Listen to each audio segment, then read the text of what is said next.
Bonjour à tous, dans cette vidéo je vais vous présenter un porte-plaque de chez 5.11, c'est le Tactec Plate Carrier et comme l'a dit un autre youtubeur avant moi, j'ai choisi le 5.11 Tactec Plate Carrier et je vous assure que c'est une tuerie. Ce porte-plaque vous allez pouvoir vous le procurer pour 200 €, ça c'est le tarif qui est généralement constaté sur les sites où on peut le trouver. Alors le mien je l'ai eu chez Crapahut puisque c'est un nouveau produit qu'ils viennent de rajouter sur leur catalogue. Pour les matériaux utilisés, du nylon 500 deniers, donc très résistant à l'eau et à l'abrasion, et puis on a un maillage respirant qui est de qualité aérospatiale, donc vraiment des matériaux employés qui sont très performants, très résistants, là-dessus on n'a vraiment pas de souci à se faire.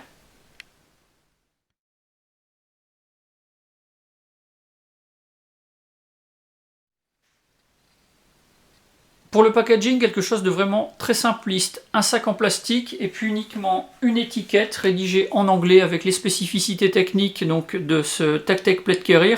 Quelque chose de vraiment très basique. L'idéal, vu le prix, ça aurait été quand même d'avoir une petite housse. Enfin, ça c'est mon avis. Ça aurait pu être quelque chose d'assez sympa pour le transport et puis pour le rangement aussi de ce porte-plaque. Ça aurait été un petit plus, on va dire.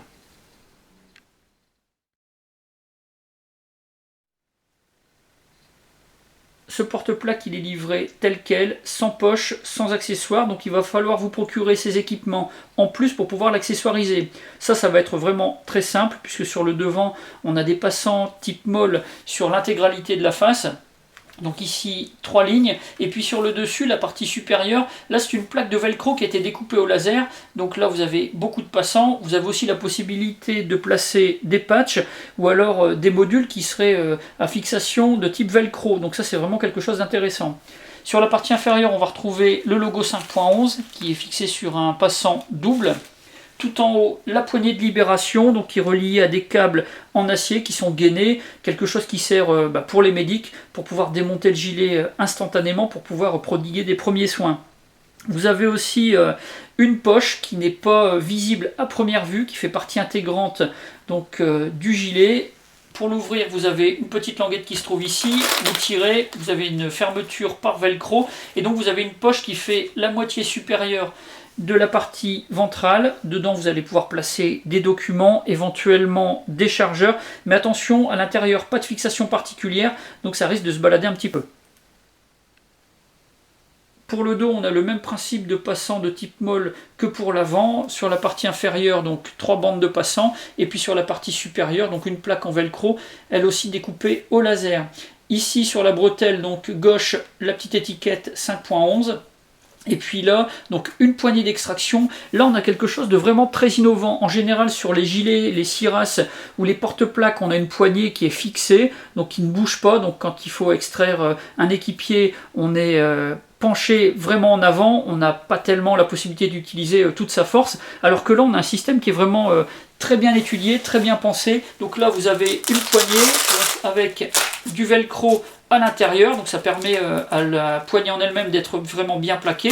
Une fois qu'elle est ouverte, on va pouvoir aussi l'arracher, et là on a un système de laisse, si on peut dire, qui est rigide dans une moitié, très souple dans l'autre, et qui va permettre de pouvoir tirer donc un équipier blessé sur plusieurs mètres, vraiment en restant debout, en étant bien stable, et puis en ayant une position qui va être beaucoup plus confortable. On va vraiment pouvoir utiliser toute sa force.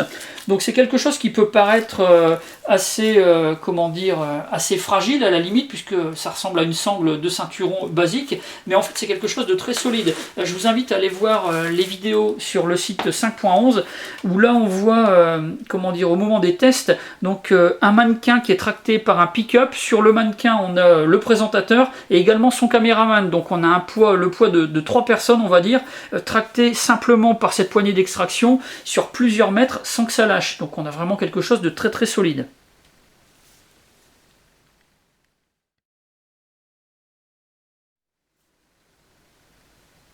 Alors concernant l'intérieur, on a quelque chose qui est franchement très bien conçu. Vous avez des coussinets sur la face avant et la face arrière qui sont surdimensionnés avec un système de circulation d'air. C'est du maillage, c'est vraiment très aéré. Donc là-dessus, c'est vraiment très agréable. Pour les bretelles, même principe de renfort matelassé. Donc là, ça va assurer en même temps une circulation de l'air, comme je le disais, et puis également beaucoup de confort au niveau du portage.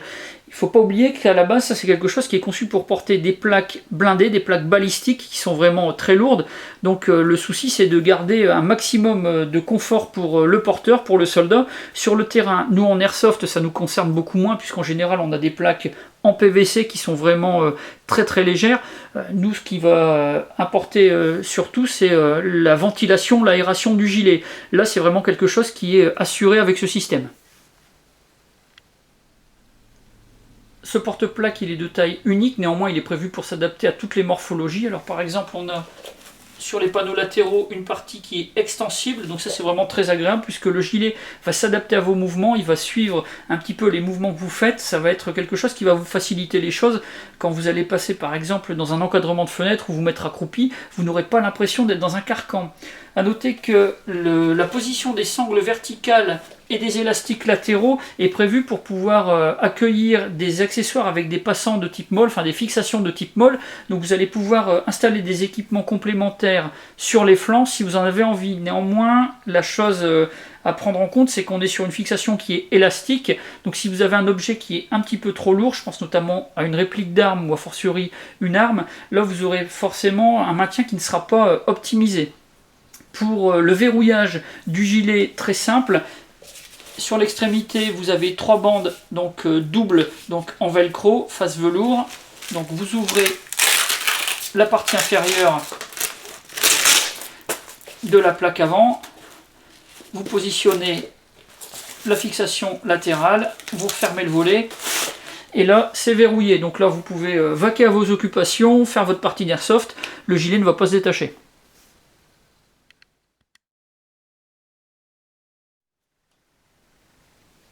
Pour affiner les réglages, on a la possibilité d'augmenter ou de réduire la longueur des panneaux latéraux. Pour ça, c'est très simple. Il va falloir accéder à un compartiment qui se trouve dans la partie lombaire. Pour l'ouvrir, c'est comme sur la partie avant. On soulève. Et donc ensuite, il va falloir retirer donc le câble qui traverse le gilet pour pouvoir replacer ensuite dans le bon passant et réduire ou augmenter la taille. Les bretelles sont rembourrées avec un maillage qui est respirant. Vous avez un passant de chaque côté qui va vous permettre de pouvoir fixer un tube d'hydratation par exemple. Alors, pour les réglages, vous avez une possibilité. Vous allez devoir ouvrir le système de protection. Et ici, vous avez accès donc au câble en acier qui traverse donc les différents passants, ceux de la partie arrière et ceux de la partie avant. Il va falloir désengager complètement le câble pour pouvoir adapter la longueur de la bretelle. C'est pas vraiment facile, mais c'est le seul moyen.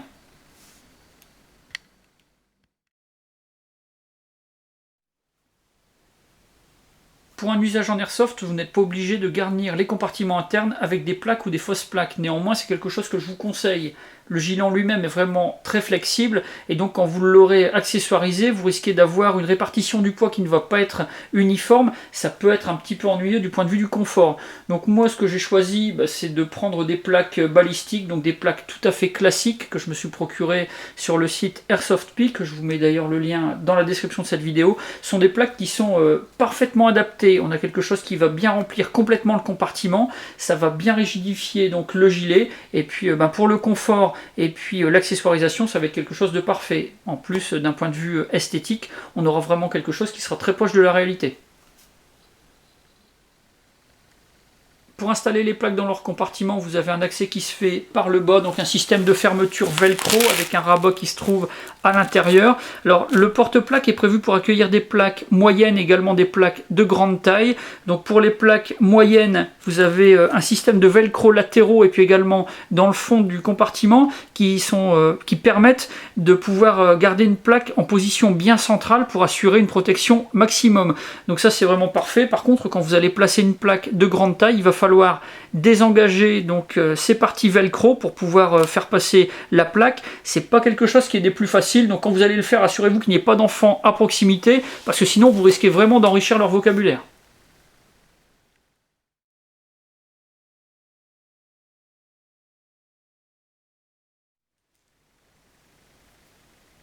Pour ce porte-plaque, j'ai un avis qui est vraiment très positif. On a des matériaux très techniques qui ont été utilisés pour sa fabrication, beaucoup de possibilités pour l'équipement et la configuration, et puis un confort qui est quand même accru par rapport à des produits similaires.